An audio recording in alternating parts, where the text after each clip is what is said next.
بسم الله الرحمن الرحيم. الحمد لله الذي هو القاهر فوق عباده وهو الحكيم الخبير، والصلاة والسلام على نبينا محمد وعلى آله وأصحابه أجمعين. قال الله تبارك وتعالى: فأعوذ بالله من الشيطان الرجيم. بسم الله الرحمن الرحيم. اقرأ باسم ربك الذي خلق الإنسان من علق. اقرأ وربك الأكرم الذي علم بالقلم علم الإنسان ما لم يعلم. أيضا قال الله تبارك وتعالى: نون والقلم وما يسطرون. صدق الله العلي العظيم. قال رسول الله صلى الله عليه وسلم: طلب العلم فريضة على كل مسلم. صدق رسول الله صلى الله عليه وسلم. درنو محترمو حاضرینو، د سرحدونو د چارو قدرمن مجاهد ورور وزیر صاحب نوري صاحب، د افغانستان د اسلامي امارت د کابینې غړي معین صاحبان، رؤسا او د سرحدونو د چارو وزارت مسؤلین، د سرحدونو چارو وزارت مربوط د ریسو استادانو، فارغینو، طالب العلمانو او د مجلس سره بلل شوي میلمنو، ژورنالستانو، خبرنګارانو، ټولو سپین ږیرو، علما کرامو، مشرانو ته السلام علیکم ورحمة الله وبرکاته. له ټولو نه مخکې زه له سرحدونو چارو وزارت او د لیسو د ادارې نه چې زه هم د محفل ته رادعوت کړی یم، د زړه له کومې مننه او شکریه کوم.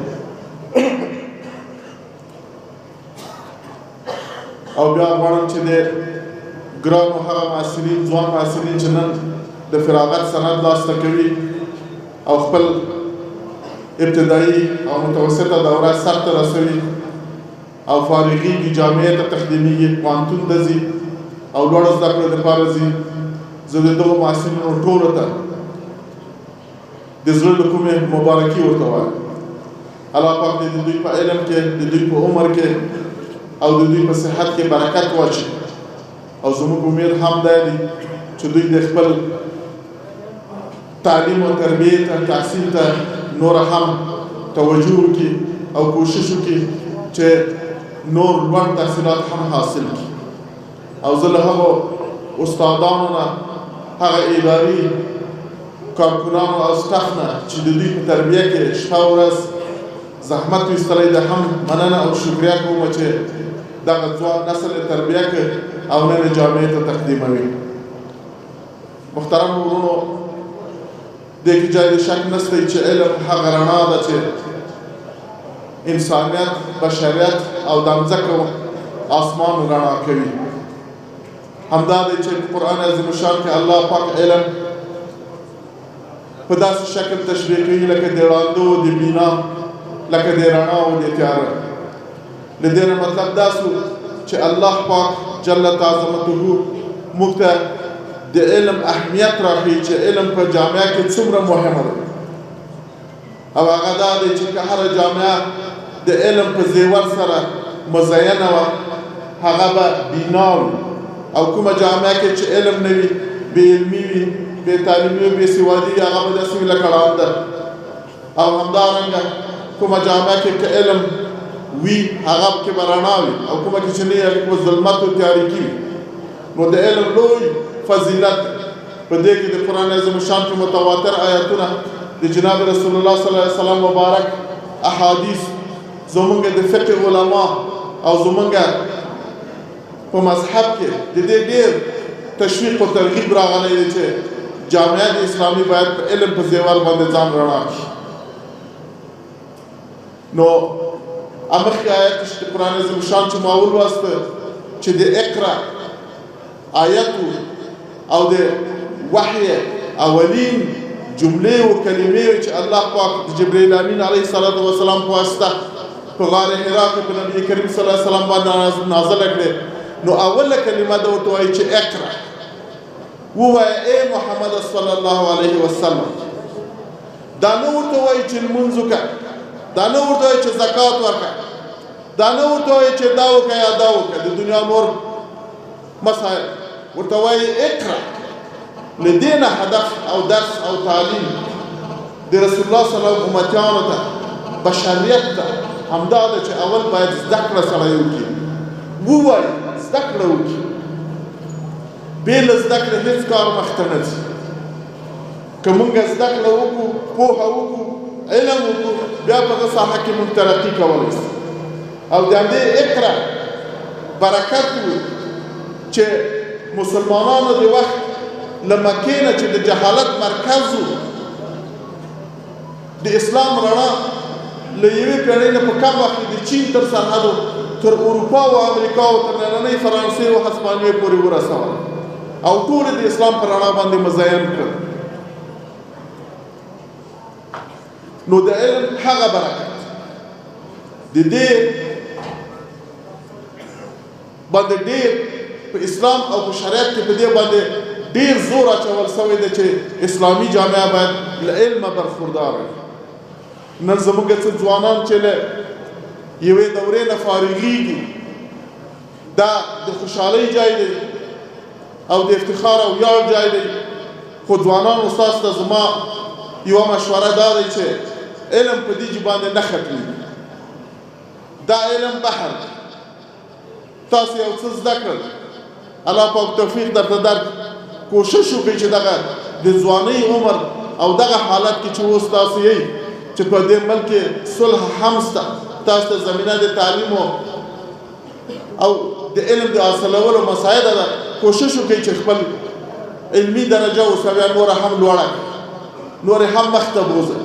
بالخصوص له 12 نه وروسته چې بیا مسلکي پوهنځیو او پوهنتونو ته ځئ، کوشش وکړئ چې خپل مسلکونه که په هرې رشتې ته ولاړئ، هره رشته کې چې زمینه درته مساعده شوه، هغه په ښه صورت سره په ښه شان سره مخته بوځئ او د دې ملک لپاره آینده یو مشهد د لارې ووسئ. هیڅ ملک، هیڅ قوم، هیڅ جامعه له علم نه بغیر وده نشي کولی. دا د علم برکت دی چې نن تاسو وینئ چې زمونږ په افغانستان کې چې دا څو لسیزې جنگ روانو، د جنگ د خاتمې نه وروسته نن الله پاک دغسې یو زمینه موږ ته مساعده کړې ده چې په صلح او امنیت کې سره ژوند کوو، او زمینه د دې مساعده ده چې موږ اوس نو خپل ځوان نسل په علمي زیور باندې سنبال کړو. هغه قومونه چې علم کوي، د علم په رڼا کې وي، هغه به همیشه سرلوړي وي، غاوره به وي او په نورو باندې به حکومتونه کوي. کله چې زموږ ملک د علم مرکز و، د علم مراکز و، د دنیا خلک به دلته د علم حاصلولو دپاره تلل، هغه وخت زموږ قوتونه، زموږ سرحدات له دنني سرحد نه په زرګونو میله شرق و غرب ته غځېدلي. مګر متاسفانه کله چې دا سلسله ضعیفه شوله او علم ته مونږ هومره اهمیت ورنکړ، نو بیا تاسو په موږ باندې شروع شو. شوروي غربي نړۍ افغانستان ته راتګ، که مونږ د علمي لحاظ نه اوچت وای او په افغانستان کې علم خپلې ودې ته رسېدلی وای، موږ به نو بیا داسې وسایل او وسایط له حربي لحاظه، له اقتصادي لحاظه، له اجتماعي لحاظه خپل لاس کې درلودل چې بیا به دښمن موږ ته په کاږه نه سوای کتل. نو ورونو، زما درته واعظ او نصیحت همدغه دی چې علم ته توجه وکړي، او دا د هر فرد وظیفه ده، هر شاګرد ته، هر محصل ته زما همدا توصیه ده چې خپل وخت ضایع نه کړي.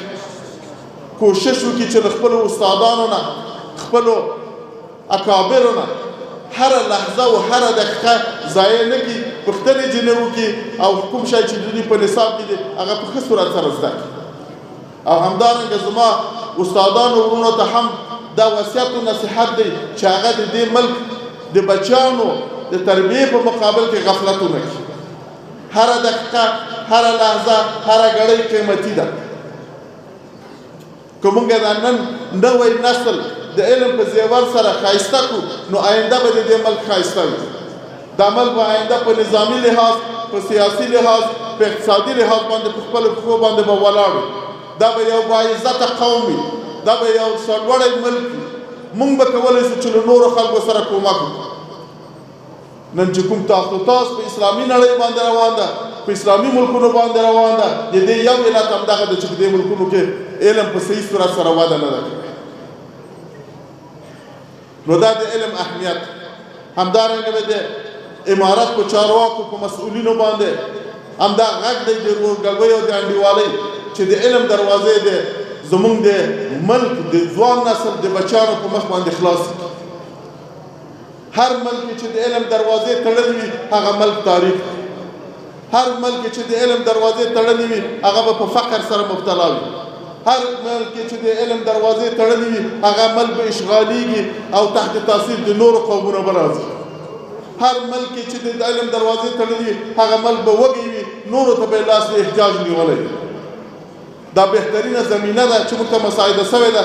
غټه تجربه مو وکړله. 40 کالو را په دې خوا په افغانستان کې جنګونه وو، تاخت و تاز وو. دا علت همدغه وو چې موږ له هېڅ نګاه نه مخته نه وتلي. موږ په نس وږي وو، موږ په سیاسي لحاظ باندې ضعیف وو، موږ په نظامي لحاظ باندې ضعیف وو، ځکه دښمن راته په موږ باندې حکومتونه کول. نن چې زمینه د دې مساعده شوې لله الحمد، زموږ د مجاهدینو د قربانیو د وینو په برکت باندې اسلامي او شرعي نظام راغلی، صلح راغلی ده. دا اوس دې ځوان نسل ته پکار ده چې دوی زحمت وباسي او له خپل ځان وروسته خلکو ته داسې ژوند جوړ کړي چې بیا په دوی باندې څوک تاخت و تاز ونه کړي او بیا دوی چاته محتاج نه سي. ځوانانو دا تاسې وظیفه ده. دا ملک همیشه په تاسې باندې تکیه کړی. په دې جهاد 40 کلن جهاد کې په 100 کې 80% قرباني چې ورکړې ده دې ځوانانو ورکړې ده. هغو ځوانانو ورکړی چې هغه له 15 نه تر 15 کالو پورې دي. 80% قرباني دوی ورکړې. نن دا ملک د ترقي لپاره، نن د دې ملک صلح، د دې ملک آبادي هم تاسې ځوانانو ته سترګې تاسې آبادولی شئ. ځکه په تاسو کې هغه قوت، هغه نیرو، هغه ګرمه وینه درکې خوري چې تاسو یې کولی شئ. نو بنا د امید سترګې د دې ملت تاسو ځوانانو ته دي چې تاسو څنګه کوئ د آینده د دې ملت آباد کړئ. زما د وصیت او توصیه هم دا ده چې خپل وخت بې ځایه مه تېروئ، غفلت مه کوئ او هره لحظه د تاسو د هرې ثانیې او هرې دقیقې او هر درس او هر لیکچر کې د دې ملک سرنوشت نغښتی دی. د دې په خاطر باندې چې زموږ یو آباد، سوکاله او مترقي افغانستان ولرو، باید نن نسل زموږ د علم په زیور باندې آراسته شي. او اسلامي امارت هم دا دنده او وظیفه ده چې د دوی په مخ باندې د علم دروازې خلاص کړي. کوم مشکلاتونه چې داخل کې دي د دې په حلولو کې به موږ ټول کوشش کوو چې مشکلاتونه حل شي تر څو د تعلیم او تربیې دروازې د ټولو په مخ باندې خلاص شي. د قرآن د آیاتونو نه د رسول الله صلی الله علیه وسلم مبارک له احادیثو او زموږ په مذاهبو کې ډېرې داسې بېلګې او آیاتونه شته چې په دې باندې علم فرضېږي. علم په نر او ښځو باندې فرضېږي. بې له کوم تبعیضه، بې له کوم فرق. البته دا به فرق کوي غربي جامعه او اسلامي جامعه. په افغانستان کې به د شریعت مطابق، د اسلام مطابق باندې خو کوم کسان چې د خپل شخصي خواهشاتو په خاطر یا څه نور عوامل پکې وي د هغو په خاطر باندې بعضې وختو کې مخالفت کوي له علم سره، زه فکر کوم دا یو لویه جفا ده د دې ملک له بچیانو سره. په هیڅ صورت سره باید د علم دروازې بندې نه شي. که څوک دلایل لري دې ته، که څوک دې ته کوم دلیل و برهان لري، راودېږي میدان ته دلیل و برهان دی وایي چې په دې دلیل دا جواز نه لري یا یې موږ اجازه نه ورکوو. او که نه لري نو بیا له دوه حالاتو نه دی خالی. یا به یو څوک د علم په اهمیت نه پوهېږي، خپله به بې علمه وي، او یا به د بعضې دسایس په دې کې کار کوي چې خصوصا خارجي لاسونه به پکې نه غواړي چې د وطن د ملک د علم په زیور باندې راسته سي.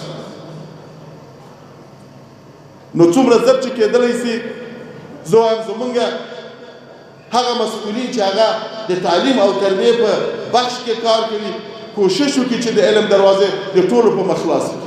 نن زموږ یوازینی مشکل چې خپل ملک سره او له ګاونډیو سره او د دنیا له ملکونو سره هم د همدغه مشکل باندې نن چې زموږ ملک له موږ نه فاصله نیسي، له موږ نه خفه کېږي یا له موږ نه ګیله لري، هغه هم همدغه د علم په موضوع باندې هر څوک د دې شکایت لري چې د علم دروازې بند دي. او دا واقعا یو واقعي حقیقت دی چې دا رقم دی. دا د هر چا حق دی، د هر چا طبیعي حق دی. هغه حق دی چې خدای او رسول ورته ورکړی، هغه حق دی چې طبیعت او جامعه ورته ورکړی. څنګه یو څوک کولی شي د چا نه دا حق واخلي؟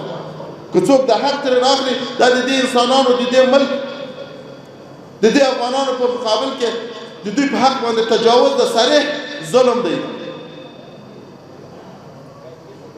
نو موږ باید له پخواني تاریخ نه عبرت واخلو. که غواړو چې خپله جامعه په پښو باندې ودرو نو د علم دروازې باید خلاص. دا مې یوه خبره. بله خبره دا ده چې لله الحمد په افغانستان کې نن صلح ده، امنیت دی، شرعي نظام قایم دی. لکه وخت کې چې مرونو هم ورته اشاره وکړله، افغانستان په دې 2 کلو کې ډېر پرمختګونه لري په خپل نیشتو امکاناتو باندې. موږ دومره پرمختګونه کړي دي په هر ډګر کې، خصوصا په اقتصادي ډګر کې چې په دا 20 کالو کې چې تېر شولو دا پرمختګونه نه اوسېدل. حال هلته د دنیا روپۍ او د دنیا کومکونه را روان، مګر نن هغه کومکونه نشته.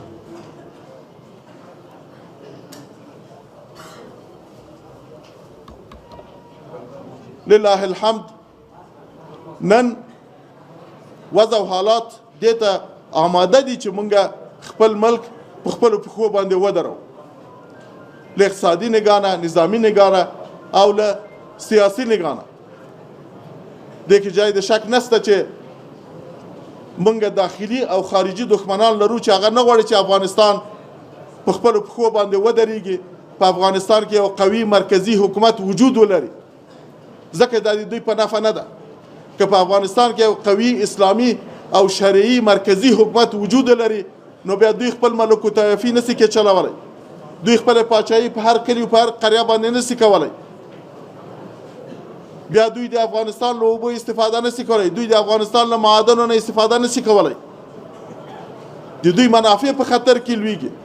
د خپلو منافعو د تأمین په خاطر باندې هم یو تعداد لاسونه خارجي او داخلي دلته شته چې د دې حکومت د له منځه وړلو او تضعیفولو کوششونه کوي.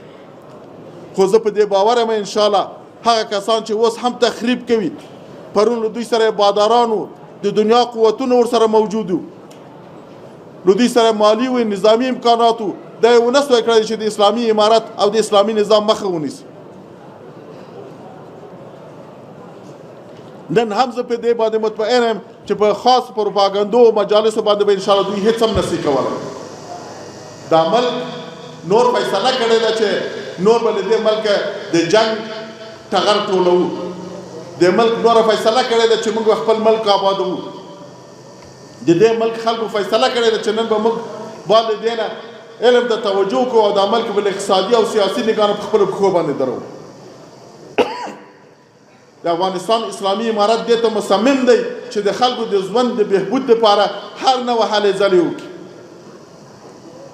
او موږ لله الحمد په ډېرو عرصو کې پیشرفتونه هم لرو، خو ډېر مشاکل او چیلنجونه هم په مخ کې لرو. د دغه چیلنجو سره پنجه نرمول، مقابله کول دا زمونږ او تاسو ټولو وظیفه ده. دا تنها د وزیرو، د معینو، د والیو، د قمندان امنیه او د قاضیو د خلکو وظیفه نه ده. دا د هر فرد د دې ملت وظیفه ده چې هغه خپله دنده په ښه صورت سره مخ ته بوځي او په صداقت سره د ملک ته کار وکړي. هر څوک په هر اندازه باندې مسؤلیت چې لري هغه کوشش وکړي چې خپل مسؤلیت په ښه صورت سره ادا کړي. او دا ونه وایي چې دا خو د مسؤلینو کار په یوازې صورت سره حکومت په مخ باندې نشي تللی تر څو چې د خلکو ملاتړ او خوشوانه ونه لري. او همدارنګه په مسؤلینو باندې همدا غږ دی چې نن الحمدلله اسلامي نظام راغلی له پخواني نظام نه خلک تر سپږمو راغلي وو. پرون امنیت نه و، پرون چور و چپاول و غلاوې وې، اداري فسادونه و، قتل و قتال و. په دې سړکونو د کابل به تاسو دلې چې یو وکیل د پارلمان به تېرېده له چلسوتونه تر ارګه پورې به سړک بند و، 20 دقیقې نیم ساعت به د دې خلک د دې خاریان به بند ولاړو تر څو چې یو وکیل صاحب د پارلمان تېر شي. نن زمونږ وزیران په دې لار تېرېږي، زمونږ لوړپوړي چارواکي تېرېږي، څوک پرې خبرېږي هم نه، لارې نه ورته بندېږي. لکه عادي د ښار خلک دغسې تېرېږي، هر پولیس ته، هر چک پوینټ ته، هر ترافیک اشارې ته درېږي. دا لله الحمد د یو جای د لوی د دغه دی چې اوله قانون خپله عمرا په خپل ځان باندې تطبیقوي. نو دا یو پیشرفت دی. پرون دا کار نه و، پرون قانون په غریب تطبیقېده، نن قانون په غریب او متبره په ټولو باندې یو شان یو رقم تطبیقېږي. دا شریعت دی، دا اسلام دی، دا ښه خبره ده. دې ته باید وده ورکول شي، کرا کرا دا مخته ولاړ شي تر څو نور هم په همدې شکل په همدې ترقي باندې سره ولاړ شو. بله دا دی چې مهمه خبر دا ده د یو جامعې د ترقي لپاره چې ملت او حکومت باید سره نښتي وي، سره یو وي. که کله فاصله د حکومت او د ملت او د خلکو ترمنځ راځي، هغه حکومتونه بیا بقا نه لري. په هغه حکومتونو کې، په هغه ملتونو کې به بیا بې اتفاقۍ راځي، جنګونه به راځي او خارجي دښمن به له دې نه استفاده کوي. دا 40 کاله چې دښمن خارجي دښمنانو له موږ نه استفاده کړله، خو زموږ په منځ کې خلک درلودل.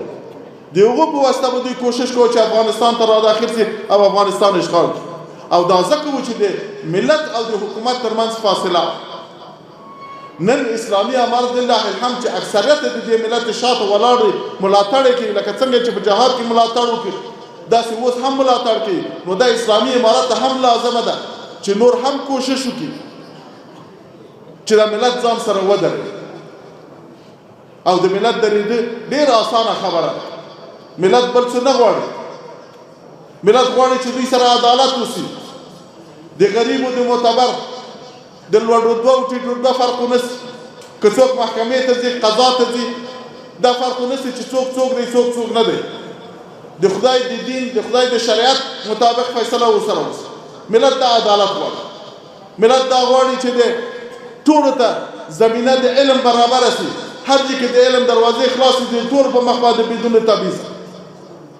ملت د اقتصادي نګاه نه دا غواړي چې دوی ته داسې اقتصادي زمینه برابر شي چې هر څوک وکولی شي په یو ځای کې مصروفه واوسي او یو مړۍ ډوډۍ خپلو بچیانو، خپلو اولادونو ته برابره کړي. دی راگیر خیر دے قدام تغاڑا نگدی، دی راگیر خیر دے قدام تغاڑا نگدی، کفر خمن و اسلام تغاڑا نگدی. دا جاہل بچیر سمالار پیدا کری، دا جاہل بچیر سمالار پیدا کری چه تخبل جماعت امام تغاڑا نگدی. نعرہ تکبیر، نعرہ تکبیر، نعرہ تکبیر. درنو محصلینو او زده کوونکو، ستاسو د زغم څخه یوه نړۍ مننه کوو. زمونږ د غونډې وروستۍ شېبې دي، البته وزیر صاحب او څلور مېلمانه پاتې. بیا هم تاسو نه هیله کوو چې شور به نه جوړوئ او دغه غونډه په نظم او ډسپلین سره به انشاءالله مونږ پای ته رسوو. بیا هم تاسو نه هیله کوو چې غونډه مه اعلانوئ.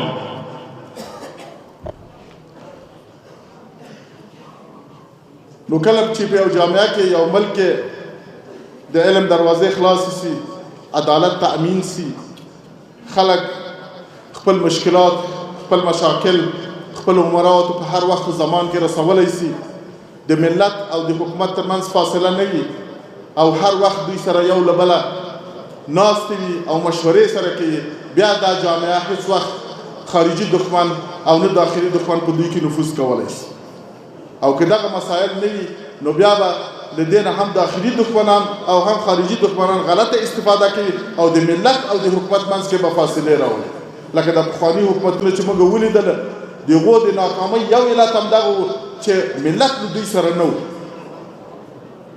ملت د دوی شاته نه ولاړ، بلکې ملت له دوی نه نفرت کوه او دوی هم د ملت او د حکومت ترمنځ امتیاز قایل وو. اشرافو کوم خلک چې په صحنه د حکومت په سر د حکومت کې هغو یو قسم امتیاز وړل او عوامو به نور قسم وو. عدالت به نه وو، ظلم به وو، اختطاف به وو، چور به وو. همدغه وو چې خارجي او داخلي دښمنانو پکې نفوذ وکړ او د دوی حکومتونه هم دړې وړې. موږ باید له تېر تاریخ زده کړو. تېر پاچاهان ولې له بینه ولاړل؟ څه مشکل یې درلود؟ اسلامي امارت باید هغه غلطۍ او سهو تکرار نه کړي بلکې هغه ترمیم کړي. نن لله الحمد اسلامي نظام دی. په اسلامي نظام کې په اجتماعي ژوند کې د امیر او د فقیر فرق نشته. خلفای راشدین، صحابه کرام به له عوامو سره هر وخت ناست وو، هر وخت به ورسره خلق په مسجد کې، په مارکیټ کې، په بازار کې، په جهاد کې ټول به سره یو لاس یو موټی. خو که نن د حکومتي دروازې د عوامو په مخ باندې بندېږي یا مشکلات ورته پیدا کېږي، خپل اوامر نشي لیدلی، خپل مشکل نشي ورته وړاندې کړی، دا خپله سبب د ناراضي د ملت ګرځي او له حکومت نه فاصله نیسي. نو زما امید او خواهش له مسؤلینو نه هم دی، دا د حکومت دنده ده چې په هره وظیفه او په هر مقام کې چې وي کوشش وکړي چې له خپل ملت سره څنګ په څنګ اوږه په اوږه ودرېږي او د دوی مشکلات واوري، له دوی سره مشورې وسي. هره فیصله او هر تصمیم چې نیول کېږي له ملت نه وپوښتل سي، ملت نه مشوره وغوښتل سي، بیا د مشورې مطابق چې کوم شی په اکثریت باندې فیصله کېږي هغه تطبیق سي. نو بناً ورونو چون دا د فراغت محفل دی، زه نه غواړم چې نورو مسایلو ته ولاړ سم. مختصر ډول دا وایم چې اوس هم د افغانستان د دې اسلامي نظام دښمنان داخلي او خارجي ډېر دي. که موږ په زراکت، هوښیارۍ او پوهه سره د دې مقابل کې ودرېږو، کولی شو چې دا ټولو ته چلنج ورکړو او خپل ملک په پښو ودرو. او که خدای ناخواسته په دې لار کې غفلت کوو بیا به هسې وخت راسي چې بیا به پښیماني هم هېڅ کار نه کوي. نو زه په آخر کې یو ځل بیا هغه فارغینو ته چې نن فارغېږي د زړه له کومې مبارکي ورته وایم، دوی ته، استادانو ته او همدارنګه د سرحدات چارو وزارت مسؤلینو ته چې په دې لار کې هلې ځلې کړي دي. الله پاک د تاسو ته توفیق درکړي چې نور هم د خپل خدمات او کوم هغه چې جامع ته تقدیم کړي دي له دې نه هم وروسته هم همدې ته ادامه ورکړي او مخته ولاړ شي. او امید د دې کومه چې آینده روښانه ولري او د تاسو په واسطه باندې دا ملک ترقي وکړي او موږ یو سرلوړی، آزاد او آباد افغانستان ولرو. مقررین ډېر دي، دوی به هم راځي، وخت هم کم ده. زه نور خپلو خبرو ته خاتمه ورکوم. زه له ټولو ګډونوالو نه هم مننه کوم چې دې کې اشتراک کړی او له وزارت سرحداتو نه هم مننه کوم چې موږ ته هم په دې باره کې بلنه راکړه. سرلوړی دی افغانستان او الله پاک دې همیشه فاتح او سرلوړي لري زموږ مجاهدین.